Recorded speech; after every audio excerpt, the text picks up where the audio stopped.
Le gombo est une plante annuelle de la famille des Malvacées originaire du continent africain en Éthiopie.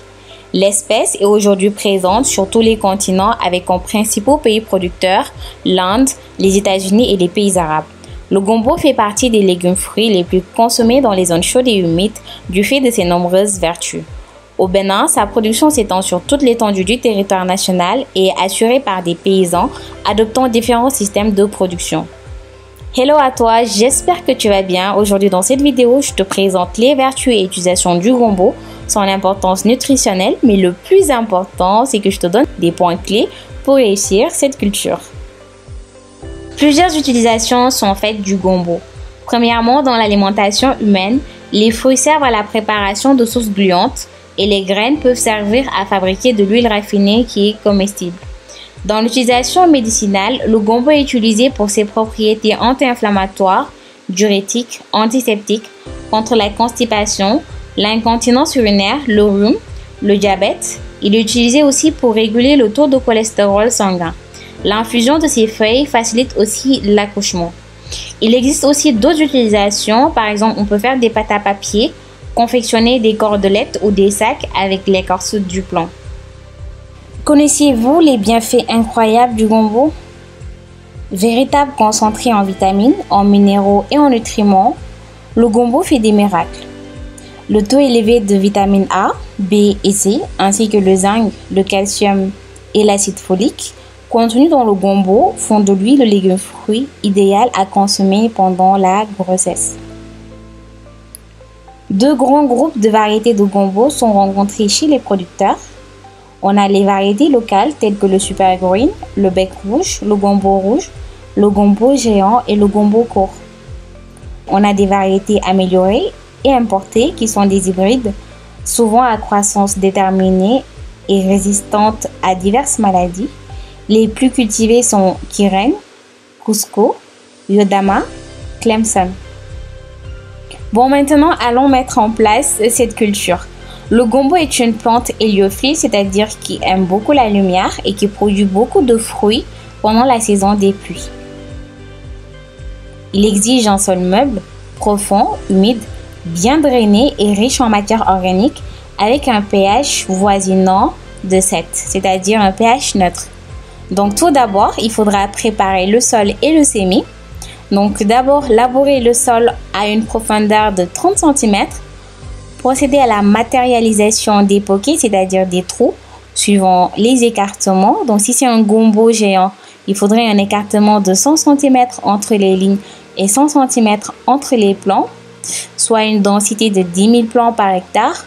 Et si c'est un gombo court, il faudrait un écartement de 80 cm entre les lignes et 50 cm entre les plants. Ensuite, il faudrait incorporer de la matière organique dans chaque trou, dans chaque poquet. Donc, cette matière organique peut être de la viande de volaille ou du compost, mais qui soit bien décomposée en fumure à une dose de 10 tonnes par hectare, soit 1 kg ou 750 g dans chaque trou. Donc, on va mettre 1 kg de fumure si on a du gombo géant dans chaque trou ou 750 g de fumure si on a une variété de gombo court. Après avoir mis les trous et incorporé la matière organique, 1 kg ou 750 g en fonction des variétés qu'on a, c'est-à-dire gombo court ou gombo géant, il faut arroser copieusement avant de semer les graines. Donc après arrosage, semer 2 graines par trou ou par poquet. Alors, une bonne production de gombo nécessite 3 apports de fertilisants. Ces apports se font au moyen des engrais organiques et minéraux. Donc, le tableau suivant présente le plan de fertilisation pour une bonne production. Donc, si vous êtes sûr que vous allez vous lancer dans cette culture et que cela vous intéresse, mettez en pause cette vidéo afin de connaître les doses de fertilisants à mettre avant et après semis. Donc, l'arrosage doit être régulier. Donc, surtout en période de floraison et de formation des fruits, plusieurs systèmes d'irrigation sont utilisés. Donc, on peut faire du goutte à goutte, on peut faire une irrigation par aspersion ou le plus simple, une irrigation avec un arrosoir. Donc, l'entretien de nos plants consiste à amasser du sable au collet des plants de gombo de manière à former une sorte de butte à la base de chaque plante tout en faisant le cerclage. Cette opération permet de renforcer le système racinaire des plants, ce qui permet aux plantes de résister face au vent violent et à la pluie pour que ça ne tombe pas. On peut également faire le paillage du champ avec les résidus de récolte précédents qu'on a eus afin de permettre une bonne conservation de l'humidité du sol, surtout si on manque d'eau dans la parcelle ou si on est en saison sèche. Tout comme les autres espèces de la même famille, de la famille des Malvaceae, le gombo, durant tout son cycle, est exposé à la pression de nombreux ravageurs, dont essentiellement les coléoptères, les chenilles, les pucerons, etc. Ces derniers causent d'énormes dégâts à la production. Nous privilégions l'huile de Nîmes en tant qu'insecticide naturel. Donc la récolte débute 8 à 10 semaines après le semis et est faite de façon échelonnée chaque semaine. Donc il est conseillé de récolter les fruits avec le pédoncule pour permettre une bonne conservation de la récolte. Donc voilà, vous connaissez tout sur le gombo. Mangez-en assez souvent, il est très bon dans les sauces et présente d'importantes vertus. Moi je me rappelle quand j'étais petite, ma grand-mère pendant la saison des pluies, on profitait pour semer du gombo et du bissap vert qu'on peut aussi appeler de l'oseille. Donc vous-même, vous savez que gombo et bissap vert dans le tchèp, c'est très doux.